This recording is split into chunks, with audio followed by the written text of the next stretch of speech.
Hey there, cats and kitties. I am the Blues Man, Johnny Blues, and with this video, we discuss my thoughts on episode 20 of season 2 of ClassicaLoid.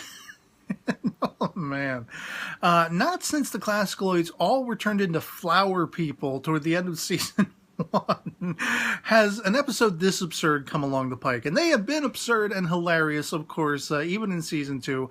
But I mean, this one was just completely off the wall. And they completely misdirect you. If you look at the PV for this episode attached to the end of the previous, they kind of misdirect you into thinking this entire episode is going to solely revolve around Dovo-chan, and his continued lament that he is a pygmy hippo when he wants to be human. He wants to be a humanoid bipedal like the other ClassicaLoids. And I hope one day we'll get an answer as to why he is a hippo, of all things. Like in the earliest testing phases that Kyogo was trying to create a ClassicaLoid, did he do animal testing? Was it a wrench in the works that was unpredictable and just, manifested a hippo? I would like to know that at some point in the future. But of course, Dovo-chan, in his lament, he finds Kyogo's room in Ottawa Manor and stumbles across this bottle of medicine that is supposed to turn you human. Of course, he hasn't read the entirety of the label, and none of the ClassicaLoids subsequently read it at all when Motes comes along and sees the jar in Dovo-chan's hands and thinks it's candy, and everybody decides to partake of the jar of candy. That's fine. Just put everything in your mouth wherever you find it, no matter where it is, what it says about it. Just put it in your mouth and see what happens, And so, of course, because they didn't read the label is actually turned into a human of smaller, more diminutive stature.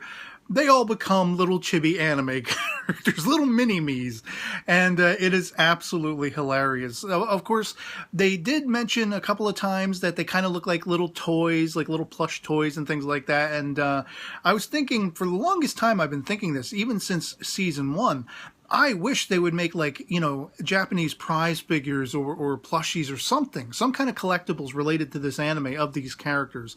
I so desperately want a Beethoven and a Mozart and a Schubert and a Chopin and a Liszt on my shelf, in figure form, some kind of plastic or plushie form.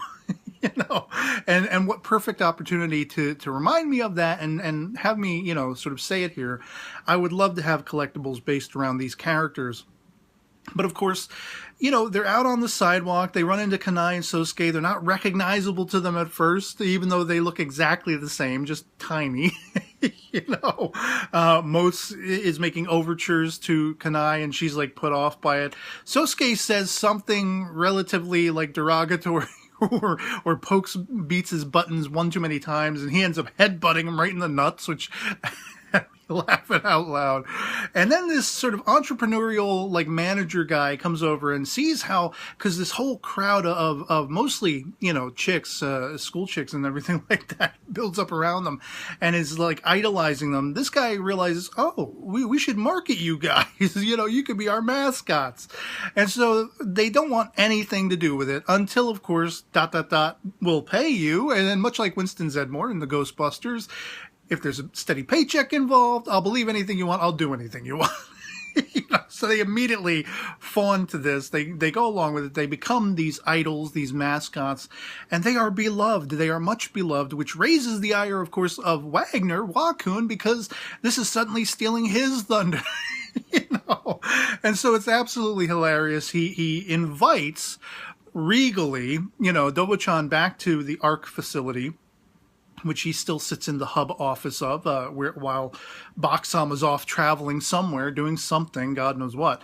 And he treats Dovo-chan to this entire, several course meal, and he's all kinds of smooch in his boot and everything like that. And he's just like, oh, and by the way, do you know anything about this? And flings a magazine over Dovo-chan, lands on his head, and he kicks it off, and Dovo-chan explains, well, this is kind of inadvertently my fault, to which Wakun is like, out, go correct it now.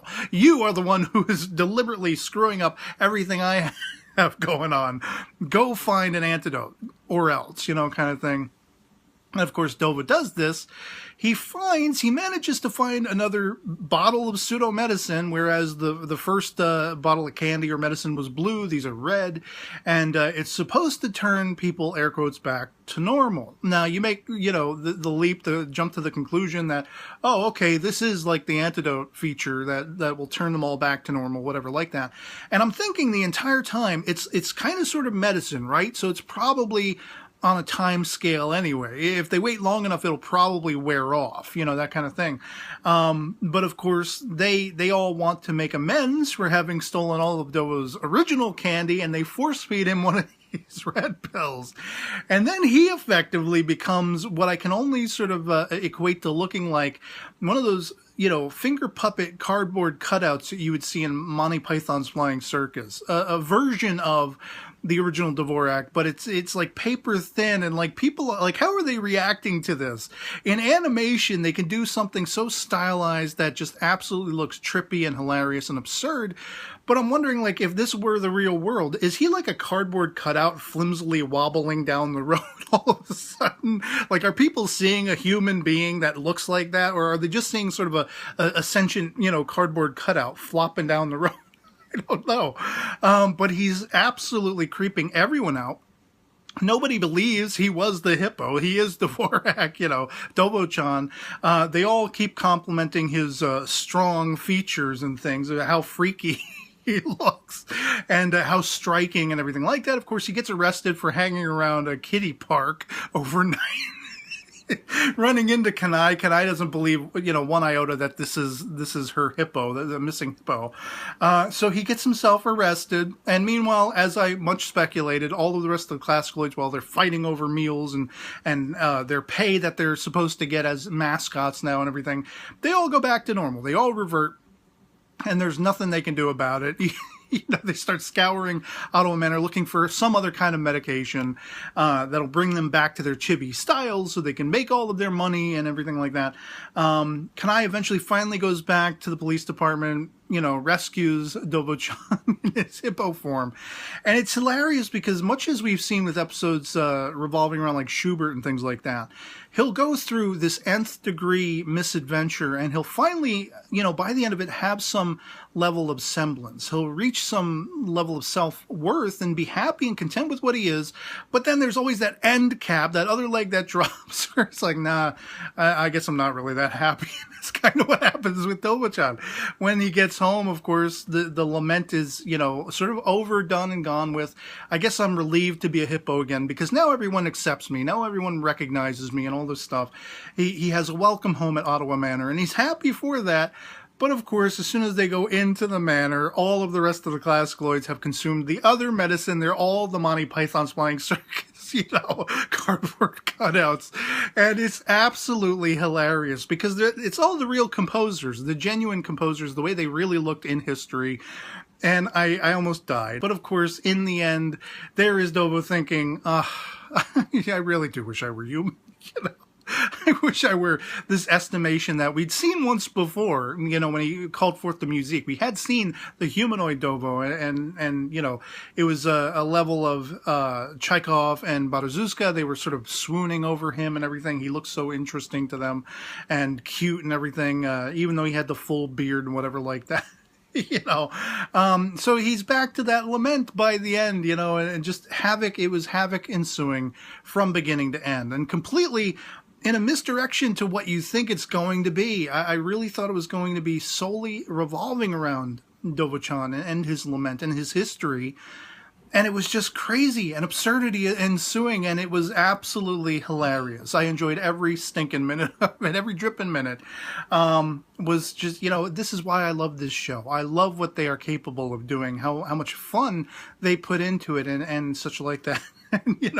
There are times where they really get heartening and they take a lot of inspiration from the real world histories of these composers and things like that, whether it be in the contemporization of their music and being inspired by that original, compositions and things like that, scoring and all that kind of stuff. Or actually touching upon their characterizations. There are times where they add a real level of depth and heart, calling back on the original composers and where they were mentally in their lives at any given time. And then there are times like this where you kind of think it's going to be going that way, but then they completely flip the table on you. It's just absolute absurdity, hilarity, absurdity, nonsense, but it is no less enjoyable. I love every minute of it, as I say, and I'd love to hear from you guys in the comments below what you thought of episode 20 of season 2 of ClassicaLoid, if you've seen it as well. If you could have predicted any of the things that were happening in this episode were going to be happening. Our POVs can thoroughly disagree. If you didn't happen to enjoy this episode, if you thought it was oh so much nonsense and you couldn't really wrap your mind around it, let me know that as well in the comments. And so yeah, otherwise that'll be pretty much it for me on this. Hope this video finds you well. I'll catch you all later. Peace.